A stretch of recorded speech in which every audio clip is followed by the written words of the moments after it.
తెరతీసింది. ముద్దుసిన్ retake కొన్న తమిళ దర్శకుడిపై చిరుబురులాడుతూ shooting ని boycott చేసి షాక్ ఇచ్చింది.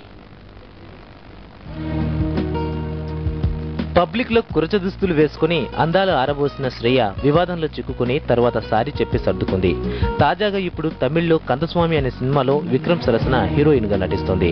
ఆ cinema shooting Chennai MRC Nagar దగ్గరలోని పొలిసియా టవర్ లో జరుగుతోంది. విక్రమ్ శ్రేయలపై దర్శకుడు శశి గణేశన్ ముద్దు సీన్లను చిత్రీకరిస్తున్నారు. అమ్మడు శ్రేయ విక్రమ్ ని ముద్దు పెట్టుకోవాల్సింది. అప్పటికి 2 సార్లు ముద్దు పెట్టి విసిగిపోయిన శ్రేయను మరో టేక్ కి రెడీ అవ్వమని దర్శకుడు శశి గణేశన్ అడిగారు. దీంతో అమ్మడు సీరియస్ అయి షూటింగ్ స్పాట్ నుంచి తూరుమంది.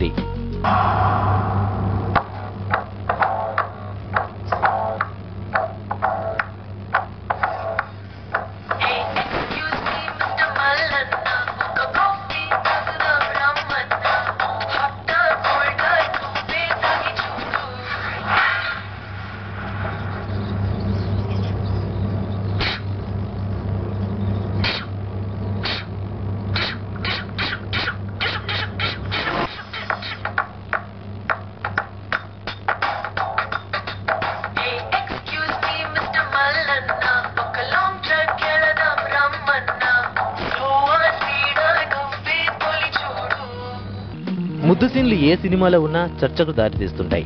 ఇప్పుడు ఈ సినిమాలో కూడా శ్రేయ పుణ్యమాని ముద్దు సీన్ వివాదమైంది. ప్రేక్షకుల్లో కూడా ఇది తెలియని ఓ ఆసక్తిని కలిగిస్తుంది. సినిమా రిలీజ్ అయితే కానీ అమ్మడు సీరియస్ అయిన సీన్ సంగతి ఏంటో తెలియదు. అయితే పర్ఫెక్షన్ కోసం రీటేక్ అడిగితే తప్పేంటని కందస్వామి సినిమా షూటింగ్ యూనిట్ వాపోతున్నట్టు తెలుస్తోంది. ఇదే సినిమాను తెలుగులో మల్లన్నగా అనువదిస్తున్నారు. ఏమైనా మరోసారి బబ్లీ గర్ల్ శ్రేయ మీడియా దృష్టిలో పడింది.